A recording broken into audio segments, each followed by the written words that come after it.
నమస్తే, welcome to testimony trolls. Marketing మతం క్రైస్తవ మాఫియా చెప్పించే దొంగ సాక్ష్యాలకి దరివేస్తున్నటువంటి ఖతర్నాక్ కామెడీ షో ఈ టెస్టిమనీ ట్రోల్స్. ఇప్పుడు ప్రస్తుతం ఒక మాంత్రికుడు, నరమాంస భక్షకుడి వీడియోలో 3వ భాగానికి వచ్చాం. మొదటి భాగంలో ఆ మంత్ర సాధన ఎలా చేశాడు, ఈ క్షుద్ర పూజలు ఎలా నేర్చుకున్నాడు అనే విషయాలు చెప్పాడు వాడు. ఆ తర్వాత వాటిని ఎలా ప్రయోగించాడు ఊళ్ళోకి అనేది 2వ భాగంలో చూసాం. ఇప్పుడు 3వ భాగంలో ఏం చెప్పబోతున్నాడు అనేది ఎంతో ఆసక్తిగా, ఆతృతగా మీతో పాటు నేను కూడా ఎదురు చూస్తూ ఉన్నాను. అయితే ఒక చిన్న విషయం ఏంటంటే, కొంతమంది క్రిస్టియన్స్ కామెంట్స్ చేస్తూ ఉన్నారు. ఏమనంటే, మా వాళ్ళు చెప్పే సాక్ష్యాలతో నీకేం పని, నీ పని ఏదో నువ్వు చేసుకోవచ్చు కదా, ఈ విధంగా మాట్లాడుతూ ఉన్నారు. వాళ్ళు సాక్ష్యాలు ఎక్కడ చెప్తున్నారు? వాళ్ళ ఇంట్లో చెప్తున్నారా? వాళ్ళ పిన్నమ్మకి, వాళ్ళ బాబాయికి, వాళ్ళ పెద్దమ్మకి చెప్పుకుంటున్నారా? బయటకు వచ్చి పబ్లిక్ ప్లాట్ఫామ్లో మాట్లాడుతూ ఉన్నారు. అంటే వాళ్ళ టార్గెట్ ఏంటి? ఆడియన్స్, పబ్లిక్ ఆడియన్స్ అనమాట, హిందువులు అనమాట. ఈ దొంగ సాక్ష్యాలు చెప్పి హిందువుల్ని ఇన్ఫ్లుయెన్స్ చేసి వాళ్ళని మతమార్పిడి చేయాలి. అంటే మోసం చేయడానికి కట్టుకథల్ని, లాజిక్, తర్కం లేకుండా తలా తోకాలనేటువంటి కట్టుకథలను తీసుకొచ్చి సమాజంలో డంప్ చేస్తున్నారు. వాటిని నమ్మేటటువంటి గొర్రెలు పొంకాలుగా కొదవలేకుండా ఉన్నారనుకోండి, సరే వాళ్ళ కర్మ వాళ్ళకు వదిలేస్తే, వీళ్ళ టార్గెట్ ఆడియన్స్ అయినటువంటి హిందువుల్ని ప్రొటెక్ట్ చేసుకోవాల్సిన బాధ్యత మా మీద ఉంది. కాబట్టి ఈ దొంగ సాక్ష్యాలకి దొరివేస్తా ఉన్నాం. ఇక మరి వీడియోలోకి వెళ్దాం. నమస్కారం కన్నగర్ గారు. నమస్కారం. ఎక్కడ వరకు వచ్చాం? 2 దయ్యాల్ని పంపించి వజ్రాలు, వైడూర్యాలు ఉన్న బాక్స్ ని, గుప్త నిధులు బయటికి తీయించాడు. ఆ తర్వాత అది గాల్లో అలా వస్తూ ఉంటే వాళ్ళ ఇంటి బయట ఉన్న 2 వేప చెట్ల మధ్యలో నుంచి వస్తే అవి 2 ఎండిపోయాయని చెప్పాడు. అలా గాల్లో వదిలేసాం ఆ దయ్యాలను. అప్పటి నుంచి మనం చూద్దాం. అయితే మరి చెట్టు మీద దెయ్యం నాకేం భయ్యం. యాప్ చెట్టు తగలగానే అప్పటికప్పుడు ఎండిపోయింది ఆ యాప్ చెట్టు. ఈ బాక్స్ నేను ఎక్కడైతే పెట్టమని అక్కడ పెట్టేసినాయి, అవి వచ్చేసి నా దగ్గరికి. ఇక రాత్రి నేను ఈ యొక్క బాక్స్ మీద ఉన్న శక్తిని పిలిచి అడిగాను, నీకేం కోరిక ఉంది అంటే, ఆ శక్తికి ఒక కోరిక ఉంది, ఆ కోరిక తీరిస్తే అది వెళ్ళిపోద్ది. ఇక ఆ పెట్లో ఉన్నాయని నేను వాడుకోవచ్చు, ఉపయోగించుకోవచ్చు. అంటే అప్పటిదాకా తాళం వేసి కూర్చుంది, తాళం గుర్తివదా? నీ గుప్త నిధులు ఓపెన్ చేయాలి అంటే బంధనం ఉంటుంది అంటారు కదా, అది చెప్తున్నాడు అనమాట. నీకేం కోరిక ఉంది చెప్పాను. నాకు నరభక్షం కావాలా అంది. అంటే మనిషి మాంసం కావాలా, మనిషిని బలియాలా, ఆ రక్తంలో ముగ్గేయాలా. ఆ ముగ్గేసి రమ్మంటే ఆ ముగ్గులో వచ్చి కూర్చుంటుంది. కూర్చున్న తర్వాత దానికి కావాల్సిన ఆ యొక్క మాంసాహారాన్ని ఆ భక్షంగా, అంటే తినడానికి ఆహారంగా ఇస్తే తినేసి వెళ్ళిపోద్ది అనమాట. ఇస్తాను పో అన్న. ఇస్తానంటే ఎవరిని ఇస్తే కాదు, నాకు మరియమ్మ కావాలంది. మరియమ్మ అంటే మా అమ్మ పేరు మరియమ్మ. నేను ఒక క్షణం కంగారు పడ్డా, మరియమ్మ అంటే బైబిల్లో మరియమ్మ. పోనీలే, ఏ మరియమ్మ మీద మనసు పడింది ఏంటి? మా అమ్మ పేరు మరియమ్మ అయితే సరే, మా అమ్మమ్మని కాకుండా ఎవరైనా సరే మరియమ్మలు ఎంతమంది కావాలో కోరుకో, ఇచ్చేస్తాను. అంటే పేరు కావాలా ఏంటి అతనికి? మరియమ్మ అన్న పేరు ఉన్న వాళ్ళు కావాలన్నట్టుగా అడిగాడు. అదే మరి, మరియమ్మ అనే పేరు మీద మనసు పడిందా, వీళ్ళ అమ్మ మీద మనసు పడిందా? అంటే ఇప్పుడు వీళ్ళ ముసలిదాన్ని కాపాడుకోవడానికి ఎంతమందినే వేసేస్తారు అంటున్నాడు చూడండి. అంతే మరి. నాకు ఇవ్వద్దు, ఆ మరియమ్మే కావాలా, నాకు ఆ కూల్ డ్రింకే కావాలి. నేను చెప్పా, నీకు ఖచ్చితంగా 6 నెలలు టైం ఇస్తా. 6 నెలల టైంలో నువ్వు మనసు మార్చుకో. మా అమ్మమ్మని కాకుండా ఎవరినైనా కోరుకో, ఎంతమందినైనా కోరుకో, అంతమందిని ఇస్తాను. కాదు, నాకు ఆ మరియమ్మే కావాలంది. సరే అట్లయితే నువ్వు అట్లనే ఉండు అని చెప్పి ఆ శక్తిని అలాగనే బంధించి నా పని మీద నేను ఉన్న తర్వాత రాత్రి 1 గంటకి ఈ యొక్క శక్తి సంచారానికి వస్తుంది అనమాట. సంచారానికి వచ్చి మా అమ్మమ్మ మంచం కాడికి వచ్చి మా అమ్మమ్మని లేపిద్ది. అదేంటి శక్తి సంచారానికి బంధించాను అన్నాడుగా? బంధించాను అన్నాడు. మరి మళ్ళీ సంచారానికి వెళ్ళడం ఏంటి? అసలు ఆయన ఇష్టం అండి, ఏమైనా చెప్తాడు. అది బంధిస్తాడు, సాయంత్రం అయితే అది విడిపించుకుంటది, వస్తుంది, మళ్ళీ పొద్దున్నే బంధిస్తాడు, రకరకాలుగా చెప్తా ఉంటారు వాళ్ళు. సాయంత్రం అట్లా షికారుకి వెళ్ళిందన్నట్టు చూస్తున్నాడు. అలాగే చెప్పాడు. మా అమ్మమ్మ కట్ట కనపడిద్ది, ఆమె ఒక బంగారు లాంటి అమ్మాయిలా కనపడిద్ది. అంతా ఒంటి నిండా బంగారమే ఉన్నట్టుగా ఉంటుంది. ఆమె చూస్తే గల్గలని శబ్దాలు వస్తాయి.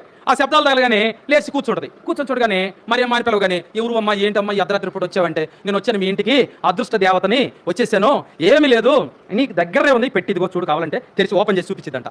ఈ పెట్టి దగ్గర లోపల ఉన్నట్టు యొక్క అవన్నీ కనపడతాయంట. ఈ విషయాలన్నీ రాత్రి అంతా ఈ యొక్క శక్తితోటి గడిపిన మా అమ్మమ్మ ఉదయకాలం మా మామయ్య వచ్చి ప్రార్థన చేయడానికి రాగానే మా మామయ్య ఇక్కడికి వచ్చి చెప్పిద్దంట, అయ్యా మరి నాకు ఇంకా మందులు ఎందుకురా, నాకు ఇంకేమొద్దు వందనమా, ఇంకా నేను చచ్చిపోయేదానికి నాకు ఎందుకు మందులు తేవడం, ఎన్ని ఎందుకురా, నా తలకడ ఒక పెద్ద పెట్టి ఉంది, ఆ పెట్టి రోజు తీసుకుని వచ్చి నాకు చూపిస్తా ఉంది, ఇంట్లో దగ్గర వస్తువులు కనపడతా ఉన్నాయి, కాబట్టి అయ్యా నన్ను కానీ బలిస్తే ఆ పెట్టిని తీసుకోవచ్చు అంట, వందనమా పని చేయరా తొందరగా.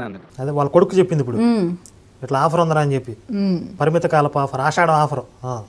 అమ్మా అది సైతాను, అది మనకు అక్కర్లేదు, ఆ పిశాసి మనకు అక్కర్లేదు, ప్రార్థన చేద్దాం, దేవుడు మనకు సమృద్ధిగా ఇచ్చాడు, అవన్నీ మనకు అక్కర్లేదు, ప్రార్థన చేస్తే వెళ్ళిపోద్దామా అని చెప్పండి. ఒక రోజు నేను పూజలో కూర్చున్నా, ఖచ్చితంగా 6 గంటలకల్లా కారు వచ్చి ఆగింది. ఒక బక్క చిక్కిన ముసలాయన నాకు ఎదురుకొచ్చి ఇలా దండం పెడతా నుంచున్నాడు. చూసరికి ఎవరు నువ్వు అన్నాడు. స్వామి, ఆరోగ్య స్వామి అంటున్నాడు. మళ్ళీ నాకు పేరు పెట్టాడు. నేను ఇప్పుడు ఆరోగ్యాన్ని కాదు, ఆరోగ్య స్వామి. ఏంటి నీ సంగతి అన్న? ఏం లేదు స్వామి, ఒక్కసారి మీరు మా ఇంట్లో మీ పాదాలు పెడితే సార్ స్వామి మా ఇంట్లో అని చెప్పాను. ఇప్పుడు ఇవన్నీ కూడా 14 సంవత్సరాల వయసులోనే. సరే అక్కడ ఉన్న నేను పూజ చేసుకుని వస్తానని చెప్పి నా పూజ కార్యక్రమం అయింది. ఆయన ఎందుకు వస్తాడని చెప్పాను కదా, మీ కర్ణపిశాసి అని. ఆ కర్ణపిశాసిని పిలిచి అడిగాను అనమాట,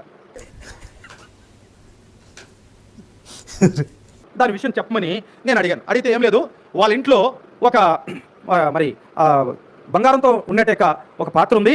ఆ పాత్ర యొక్క వినికిడి, ఆ యొక్క శక్తి ఒకటి సంచారం చేస్తుంది. ఆ శక్తి సంచారాన్ని బట్టి ఆ ఇంట్లో వాళ్ళకి వెళ్ళడానికి భయపడుతున్నారు. అది ఎక్కడుందో ఏముందో ఎవరికి తెలియదు, చాలా మంది వస్తున్నారు పోతున్నారు. అది నీ ద్వారాగా చేయించుకోవడానికి ఆ వ్యక్తి వచ్చాడు అని చెప్పింది. ఓహో, నా ద్వారాగా పని ఉందా, సరే అయితే ఆ పని ఏదో చేసేద్దాము అని చెప్పి చాలా ఉల్లాసంగా ఉంటుంది. ఇలాంటి పని చేయాలంటే చాలా ఉల్లాసంగా ఉంటుంది నాకు. అని వెంటనే స్నానం చేసి నేను ఈ కాటుక పెట్టి తయారు చేస్తాను చెప్పాను కదా, ఈ కాటుకు పెట్టుకొని నేను ఆ పని మీద నేను వెళ్ళిపోయాను. వీడేంటండి పూజ చేసుకున్నాక స్నానం చేస్తా అంటున్నాడు? అంటే క్షుద్ర పూజలు ఎలా చేయాలా? పూజ చేయాలా మరి? స్నానం చేసి పూజ చేయరా? నేర్చుకోవాలి వాడి దగ్గర. ఒక 6 నెలలు కోర్స్ జాయిన్ అవ్వండి. మహాప్రభు, ఇప్పుడు నేను బాగానే ఉన్నా. నేరుగా వాకిల దగ్గరనే కారాపాడు. ఆ వాకిట్లో నుంచి నట్టింట్లోకి బాగా బాట్లాగా పూలు పోసారు. ఈ పూల మీదగా నన్ను తీసుకుని వచ్చాడు. ఇక్కడ వేస్తే ఒక కూర్చేసారు, కూర్చుంటే ఆ తల్లి వచ్చేసి ఒక ఎండి పాత్ర తీసుకుని వచ్చి నా పాదాల కింద పెట్టి పన్నీరు తీసుకొచ్చి నా పాదాలకు కడిగి ఆ పన్నీర్ని మరి తీర్థగా తీసుకుని ఆ తల మీద చల్లుకుంటున్నారు. పన్నీర్ తాగుతారా? ఇప్పుడు చెప్పేది విచిత్రాలు కదా, నార్మల్గా చెప్తే అంతేలేండి, ప్రతిదీ అడగాలంటే కష్టం. మనం ఏంటి అంటే స్వామి జలాలు చల్లుకోండి, పేడ పిశాసి ఏమన్నా పోతాయి, కర్మలు ఉన్నాయి పోతాయి అని చెప్పి అందరూ నా పాదాలు కడిగిన పన్నీరు తీర్థంగా తీసుకున్నారు. వాళ్ళ తల్ల మీద చల్లుకున్నారు, బిడ్డల మీద చల్లుకున్నారు, వాళ్ళ బీరువాలో చల్లుకున్నారు, వాళ్ళ ఇళ్లలో అన్నింటిలో, హాల్లో, కిచెన్లో, బెడ్రూమ్లో అన్నింటిలో చల్లుకున్నారు. ఇప్పుడు వీడు చేసేది క్షుద్ర పూజలు అనే ప్రచారం అయింది. అవును, వీడు చెప్తున్నాడు క్షుద్ర పూజలు చేసేవాడిని ఒక ఏదో జగద్గురు పీఠంకి సంబంధించిన పీఠాధిపతిలాగా తీసుకెళ్ళి పాదాలు గడిగి నీళ్లు తీర్థం తీసుకుంటారా? నాకు అదే డౌట్. స్వామీజీని టార్గెట్ చేస్తానమాట వీడికి. స్వామీజీ అయ్యే అర్హత డైరెక్ట్గా ఇప్పుడు సాధన చేసో, శాస్త్ర పఠనం చేసో, గురువుల దగ్గర అభ్యాసం చేసో అంత సీన్ లేదు కదా. నేను క్షుద్ర పూజలు చేసి స్వామీజీని అయ్యాను అన్నాడు. స్వామీజీలకి క్షుద్ర పూజలకు సంబంధం ఏంటి అసలు? ముందే చెప్పాడు కదా, అఘోరాలని. మనం అఘోరాలను గౌరవిస్తాం కదా. అదే అఘోరాల దగ్గర నుంచి ఇప్పుడు స్వామీజీ దగ్గరకు వచ్చాడు అనమాట. తర్వాత అక్కడ కార్యక్రమం ఏంటో చేశాను, వచ్చేసాను. ఇక అక్కడ నుంచి నా పేరు మారిపోయింది. అప్పుడు దాకా ఆరోగ్యం అని పిలిచేవాళ్ళు, ఇక ఆరోగ్య స్వామి. ఈ ఆరోగ్య స్వామిని గురించి సడన్గా మా జిల్లాకి తెలిసింది. ఈ జిల్లాలో ఉన్నట్టు మరి ఈ గుప్తనిధుల మీద తిరిగేవాళ్ళు వాళ్ళకి దొరికి ఇక టీములుగా నా దగ్గరికి రావడం, నన్ను తీసుకొని పోవడం, వాళ్ళ పని చేసుకోవడం, మళ్ళీ తెరలోకి తీసుకొచ్చి నన్ను ఇక్కడ వదిలిపెట్టడం. ఇట్లా దారి ఖర్చు, పూజ ఖర్చు నాకేమి ఇచ్చేదిలే. ఇదేంటి డబ్బులు తీసుకోవట్లేదా?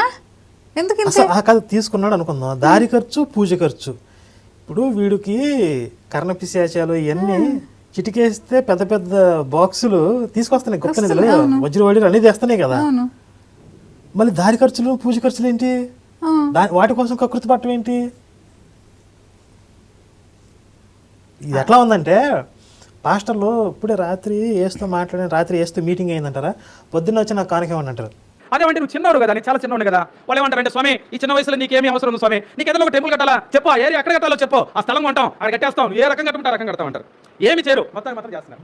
ఇట్లాగా అన్ని రాష్ట్రాల్లో, అన్ని ప్రాంతాల్లో తిరగడం మొదలుపెట్టాను. రాష్ట్రాలలోనే తిరగడం మొదలు పెట్టాడు. దేశం మొత్తం ఫేమస్ అయిపోయాడు ఇప్పుడు వీడు. మరి ఇప్పుడు వీడు చెప్పేదాకా అసలు ఎవరికి తెలియదు ఏంటి? అసలు ఒక మనిషి ఉన్నాడనే తెలియదు ఎవరికి. అసలు క్షుద్ర పూజలు ఎక్కడ ఉంటాయి అని అడిగేటట్లుగా ఉంది సమాజంలో. అలాంటిది ఈయన ఉన్నాడు అన్న విషయాన్ని రాష్ట్రాలు, దేశాలు, జిల్లాలు తెలిసిపోతే ఇప్పుడు వీడు సాక్ష్యం చెప్పుకోవాల్సిన అవసరం ఉంది అసలు. అదే కదా.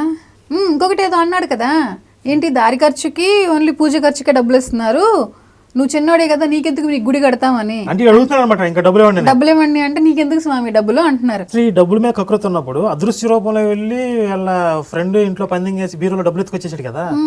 మరి అంతమంది ఇళ్లలోకి వెళ్ళి వీడికి కావాల్సిన డబ్బులు తీసుకోవచ్చు. వీడే ధర్మాత్ముడు కాదు కదా. అవును. అసలు ఒరే ఆరోగ్యంగా తిరుగుతూ ఉండగా గోల్కొండ శివరస్తాలో ఒక నవాబు ఒక ఇల్లు కట్టాడు. ఆ ఇల్లు కాళికాశక్తి మరి యొక్క గుడి శిథిలావస్థలో ఉన్నప్పుడు శిథిలమైపోయింది. దాని మీద సదరం చేసి దాని మీదనే కట్టేశాడు ఇల్లు. అది కరెక్ట్ బెడ్రూమ్లోకి వచ్చింది. అదంతా కట్టేసి రెంట్కి ఇచ్చాడు. ఆ బెడ్రూమ్లో ఎవరైతే భార్యాభర్తలు ఉంటారో వాళ్ళు తెల్లగా చచ్చిపోతారు. ఇది సినిమా స్టోరీ. ఇది కూడా ఎక్కడ, ఏం సినిమా? సినిమా పేరు నాకు ఐడియా లేదు, కానీ ఒక సినిమా ఉంటుంది. ఒక ఇల్లు, పాడుబండి ఇల్లు ఉంటుంది, అది హోటల్. ఆ హోటల్లోకి ఎవరైతే వెళ్తారో తెల్లరకలు చచ్చిపోతూ ఉంటారు. వీడు చెప్తుంటే ఇది ఏ సినిమాలో కథ మనం వెతుక్కోవాలి. అంతే, బైబిల్లో కథనా సినిమాలో కథనా వెతుక్కోవాలి. వాళ్ళు ఖాళీ చేశారు ఇల్లు. మళ్ళీ ఇంకొకరు వచ్చారు, వాళ్ళు కూడా చచ్చిపోయారు. వాళ్ళు కూడా ఖాళీ చేశారు. చచ్చిపోయాక ఎలా ఖాళీ చేస్తారండి? చచ్చిపోయి అవును కదా, చచ్చిపోయే ఖాళీ చేయడం. వాళ్ళు కూడా చచ్చిపోయారు. ముగ్గురు చనిపోయేటప్పటికల్లా భయం వేసింది ఆ ఇంట్లో ఉన్నాడు మొత్తానికి. 5 రాష్ట్రాల నుంచి మంత్రిగాళ్ళని తీసుకొచ్చాడు. 5 రాష్ట్రాల నుంచి మంత్రిగాళ్ళని తీసుకొస్తే 5 రాష్ట్రాల్లో ఎక్కడ చూసినా కానీ ఎవరు చూసినా కానీ దాన్ని బయట తీలేకపోయారు. సరే మొత్తానికి నా పేరు ఎలా తెలుసుకున్నారో, నా అడ్రస్ ఎలా తెలుసుకున్నారో, నా గురించి ఎవరో చెప్పారు. అదేంటి అన్ని రాష్ట్రాలు తెలిసిపోయింది అన్నాడు, మళ్ళీ ఎలా తెలుసుకున్నారు? ఫేమస్ అయిపోయి ఎలా ఇప్పుడు అడుగడికి కౌంటర్ వేయాలంటే మనలో కాదు అసలు. చెప్పిన వెంటనే ఆ నవాబు ఏం చేశాడంటే కుర్రోళ్ళు చెప్పేశాడు, రేపు పోయి అక్కడ నాగులపులపడట ప్రకాశం జిల్లా వాబనపాలెం దారిలో చౌట మరి రాపర్లెల్లి రోడ్లో ఒక పొలిమేర మీద ఓ పాకాలో ఉంటాడట, అక్కడికి వెళ్ళి తీసుకోరండి అని చెప్పాడు. చెప్తే వాళ్ళు అన్నారు అక్కడ పోయినా కానీ రాకపోతే ఏం చేయాలా అన్నాడు. ఏం చేస్తారు రావు, రే ఒక వ్యక్తిని తీస్తాడు, దున్నలాలు ఉన్నారు మీరు, ఒక వ్యక్తిని తీస్తే పోయి తాడు తీసుకొని కాళ్ళు గుడ్డి వాళ్ళు కట్టేసి ఆ డిక్కీలు వేసుకొని రండి రా అన్నాడు. ఇప్పుడు ఆడ అంత పెద్ద మంత్రగాడు శక్తుల్ని బంధించడానికి కూడా వాడు చేయగలడు అనే నమ్మకం ఉన్నప్పుడు ఆడు రాకపోతే కాళ్ళు చేతులు కట్టేసి తీసుకురమ్మంటాడు. ఇప్పుడు వచ్చి సరే తీసుకొస్తాడు, వచ్చిన తర్వాత ఇష్టపూర్వకంగా చేయాలి తప్ప అంటే బ్లాక్మెయిల్ చేసి మంత్రాలు చెప్పిస్తారా? అసలు కాదు, వీడొక మంత్రం చేస్తే వాళ్ళందరూ చచ్చిపోతారని తెలుసు కదా. అంటే నేను పూజలో కూర్చోగానే నాకు ఈ కన్నపిశాచి దగ్గరికి వస్తుంది, వచ్చి నా చెవులు చదువుతుంది. నేను కట్టేయడానికి జనాలు వస్తున్నారు, నేను కట్టిపడేసి బంధించి తీసుకెళ్ళటానికని. పూజ కార్యక్రమం చేసుకుంటా ఉన్నా, 6 గంటల కారు వచ్చేసింది. వాళ్ళు కారు దిగారు, అందరూ కొన్ని మరణాయుధాలు తీసుకొని వచ్చారు, తాళ్ళు గిళ్ళు అంటే ఉన్నాయి, దాంట్లోనే ఉన్నాయి, అన్ని తీసుకొని వచ్చారు. మొత్తానికి నేను పూజ చేసే దగ్గరికి వచ్చారు. స్వామి నేను మా గురుగారు తీసుకురమ్మన్నా నేను అని అంటే, నేను ఇప్పుడు రాకపోతే ఏం చేస్తారు అన్నాను. ఏం చేసేది స్వామి, ఎట్లయినా కానీ తీసుకోరమ్మన్నారు అని అన్నాను. సరే అయితే మరి మీరు కాలు కొద్దిగా వెనక పెట్టండి అన్న. వెనక పెట్టారు అందరు కాలు ఒక కాలు వెనక పెట్టారు. వెనక పెట్టి రండి ముందుకు రండి అన్న. వెనక పెట్టిన కాలు ముందుకు రావట్లా, వెనక పెట్టిన కాలు ముందుకు. సరే చేయి పైకి లేపండి అన్న. చేయి పైకి లేపారు. చేయి దించండి అంటే ఈ చేయి దిగట్లా, వెనకేసిన కాలు ముందుకు రావట్లేదు, ఎత్తిన చేయి దిగట్లేదు. మీలాంటి వాళ్ళు వచ్చి నన్ను కాళ్ళు చేతులు కట్టుకొని డిక్కీలు వేసుకొని పోతా ఉంటే నేను పడుకొని నిద్రపోతా మీ ఇక్కడికి వస్తాను అనుకుంటున్నారా, ఏమనుకుంటున్నారు నేనంటే అని అంటే ఇది అందరికీ ఏడవడం మొదలు పెట్టారు. అసలు వీడు ఏసు కంటే 100 రెట్లు పవర్ఫుల్గా ఉన్నాడు. ఏసుని పట్టుకోవడానికి వచ్చినప్పుడు ఆయన రానంటే కింద పడి చీడ్చిపోయారు. అవును, మరి ఆయన వల్లే కాలేదు అసలు. నేను కానీ ఇజిలేసానంటే సిటీకేసానంటే బెటాలియన్స్ వచ్చేస్తాయని చెప్తాడు, కానీ ఇజిలేయుడు రావు కాబట్టి. మూలన్న ముసలి నేను లెగిస్తే మనిషిని కాదంటే లెగడు.